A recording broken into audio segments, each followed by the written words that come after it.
안녕하세요. 이제 1학기 첫 중간고사를 마치고 잠시 여유를 즐기는 학생들이 많을 시기인데요. 중간고사 치르느라 수고 많으셨고요. 잠시 쉬면서 이런 부분도 한번 점검해 보셨으면 좋겠다 하는 생각에 영상을 올려봅니다. 사실 1학기 첫 중간고사 이후는 고등학교 1, 2학년 학생들에게 대학 진학의 방향을 결정하는 굉장히 중요한 시기입니다. 그런데 시험이 끝나면 휴식이 길어지면서 그냥 시간을 기말고사 때까지 아무것도 하지 않고 허비하는 경우가 굉장히 많더라고요. 여러분들이 점검해야 할 것들이 무엇이 있는지 한번 살펴보겠습니다. 먼저 고등학교 1, 2학년이 공통적으로 해야 할 것이 있는데요. 첫째가 시험지를 분석하는 겁니다. 여기서 말하는 시험지는 최근에 친 중간고사뿐 아니라 올해 친 모의고사도 함께 분석을 하셔야 됩니다. 시험지 분석은 중간고사든 기말고사든 어떤 모의고사든 매번 분석이 중요하다는 건 알지만 대부분 점수, 그러니까 결과에만 관심을 갖지 본인이 왜 틀렸는지 분석을 잘 안 하더라고요. 특히 모의고사의 경우에는 틀리는 부분만 반복적으로 틀리는 경우도 많기 때문에 제대로 원인을 점검하지 않으면 개선할 수가 없습니다. 잘 틀리는 유형을 알아내서 어떤 부분이 약한지 찾고 그 유형을 반복적으로 풀어보고 다시는 틀리지 않도록 하는 노력이 뒤따라야 모의고사 점수를 조금이라도 올릴 수가 있습니다. 또 고1, 2 모의고사는 아직 이제 사탐이나 과탐 계열 선택 과목을 결정하기 전이기 때문에 1학기 때는 국영수 중심으로 분석을 꼭 해두시는 것이 좋습니다. 중간고사의 경우는 유형보다는 사실 학교 수업을 제대로 잘 듣고 선생님들이 수업 시간에 보내는 신호를 잘 점검해서 전략적으로 준비하는 학생들이 내신을 잘 받을 수밖에 없잖아요. 그래서 본인이 정말 공부를 제대로 하고 쳤는데 틀린 문제가 있다면 그 문제가 실수인지 아니면 실력의 문제인지 그런 부분들을 좀 꼼꼼하게 따져보셨으면 좋겠습니다. 모의고사나 중간고사를 분석할 때는 반드시 여러분 혼자 하기보다는 학원을 다니는 친구들은 또는 과외를 하는 친구들은 자기 담당 선생님과 함께 분석을 해보세요. 아무래도 여러분들은 오래 가르쳐 오신 분들이기 때문에 실제 무엇이 약한지 잘 알고 계실 거고 결과에서도 어떻게 틀렸는지 그분들이 보시면 평상시 여러분들의 실력을 감안해서 원인을 찾는 데 훨씬 더 빠를 겁니다. 그래서 그 원인을 제대로 알아야 해결책이 나오기 때문에 그분들하고 의논을 하시는 것이 가장 좋습니다. 사실 그런 거 점검하려고 학원 다니는 거예요, 여러분. 그러니까 부담 느끼지 말고 선생님들과 의논을 하시기 바랍니다. 학원을 다니지 않는 친구는 학교 선생님들께 찾아가서 시험지를 들고 자기가 다시 풀어봤는데 틀린 문제가 왜 틀렸는지 이해가 안 가거나 또는 자기에게 어떤 문제가 있는지 상담을 요청을 하시면 아마 선생님들이 좀 도와주실 거예요. 그러니까 조금 더 적극적일 필요가 있다는 걸 말씀드리고 싶습니다. 이렇게 자신이 뭐가 약한지, 왜 틀리는지 분석도 하지 않고 앞으로 공부를 한다는 건 절대 효율적이지 않습니다.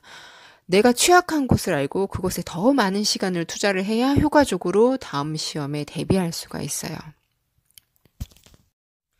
그 다음 고등학교 2학년 학생들의 경우는 첫 학기 중간고사와 모의고사를 친 다음에 해야 할 것이 자신이 가고 싶은 대학의 입학처 홈페이지 들어가서 여러분들이 대학에 들어가는 해에 입학 전형이 어떻게 이루어지는지를 한번 찾아보셔야 된다는 겁니다.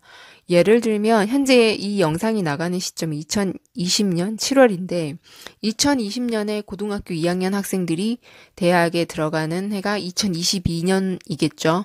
그러니까 대학의 입학처에 2022학년도 입학 전형 주요 사항을 찾아보시면 됩니다.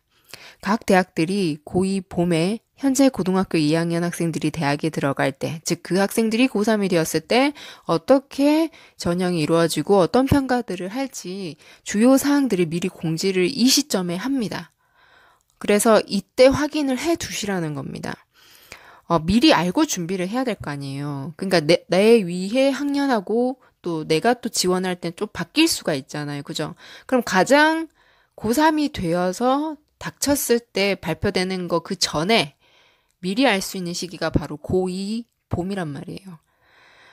그래서 이때 내가 관심 있는 대학의 전형이 무엇이 있는지, 무엇을 평가하는지, 나는 어떤 전형을 준비하는 게 나은지 판단을 해보시라는 겁니다. 그러니까 이때 그 전형들을 보고 현재까지 나의 실력을 또 함께 비교해 보면서 어느 정도 버릴 건 버리고 선택할 건 선택해야 된다는 거예요. 예를 들어서 내신, 수능, 비교과 세 가지 현재 준비할 것들이 있다면 현실적으로 내가 도전해 보고 싶고 도전할 만한 학교들이 수시에서 수능 최저를 거의 다 반영하지 않더라 하면 나는 수시로 대학을 가는 것을 또 목표로 한다면 내신과 비교과에 시간을 더 투자할 수 있다는 겁니다. 그리고 제가 앞에 그 모의고사랑 내신 틀린 문제 선생님들과 분석해보라고 했죠. 현실적으로 사실, 고3이 되어서 수능을 칠 날이 얼마 안 남았거든요. 국영수 같이 올해 몇 년을 준비해야 되는 과목은 성적이 갑자기 급상승하는 경우가 굉장히 드물어요. 그럼 지금 이제 자기 상황을 좀 돌아보고 수능으로는 조금 어렵겠다라는 생각이 들면 근데 상대적으로 나는 내신이 더 잘 나오고 학생부 비교과 탐구활동도 잘했고 관리가 잘 된다라고 하면 학생부 종합전형 준비에 조금 더 시간을 투자하면 되는 거죠. 나는 비교과 탐구활동 솔직히 자신이 없다. 그런데 나는 교과 공부를 잘해. 그래서 내신도 잘 나오고 수능 등급도 괜찮다. 그러면 수시에서 비교과는 반영이 안 되거나 적고 내신과 수능 최저가 반영되는 전형을 준비하거나 아니면 뭐 정시를 고려해 볼 수도 있겠죠. 이렇게 자신이 가고 싶은 학교 두세 개, 갈 가능성이 높은 학교 두세 개, 뭐 안정권 한두 개 정도 이렇게 전형을 추려보는 게 좋다는 겁니다. 아마 각 학교별로 신청을 받아서 몇몇 상위권 학생들은 뭐 컨설팅을 해주시는 경우도 있는 것 같은데 이때 점검을 받아야 앞으로 내가 어떤 부분을 더 중점을 두고 시간을 투자할 건지 방향을 잡을 수 있습니다. 실제 상당수 학생들이 수능이 별로 의미가 없는 애들이 많아요. 그런데 어정쩡하게 수능 준비도 하고 내신 준비도 하고 학생부 관리하느라 시간을 다 뺏긴단 말이에요. 그래서 시간을 좀 효율적으로 활용하기 위해서 전략을 짜야 되는 시점이라는 걸 좀 말씀드리고 싶어요. 그리고 만약 확실하게 수능이 대학 진학에 좀 결정적인 역할을 하는 친구들은 탐구 계열, 그러니까 이제 선택 과목을 좀 정해야 되죠. 이 시점엔. 늦어도 여름방학부터는 인터넷 강의를 듣고 내용 정리를 시작하셔야 됩니다. 늦어도 2학년 겨울방학 때는 이 내용 정리와 암기가 끝나고 그렇게 돼야지 고3 때 모의고사를 쳐보면서 어느 정도 연습을 해볼 수가 있어요. 물론 최상위권 학생들은 이보다 더 빨리 이미 이 준비를 해 두었을 겁니다. 자, 이제 왜 이 시기가 중요한지 아시겠어요? 중간고사 끝나고 많이 피곤하고 또 올해 같은 경우에는 코로나 국면 때문에 등교하자마자 수행평가가 막 쏟아져서 여러분들이 많이 힘든 거 압니다. 하지만 반드시 우리가 이 점검은 이 시기에 꼭 한번 해보셔야 한다는 거. 그래야 중간고사 같은 경우에는 다음 기말고사 칠 때 조금 더 효율적인 준비를 할 수 있는 전략이 나올 거고 또 모의고사도 다음 모의고사 때 좀 더 제대로 준비를 할 수가 있을 거고 또 고2 학생들은 전반적으로 앞으로 남은 기간에 자신의 입시 전략을 다시 한번 고민하고 점검하는 계기가 되리라고 생각을 합니다. 저는 그럼 다음 시간에 또 다른 주제로 찾아뵙겠습니다. 감사합니다.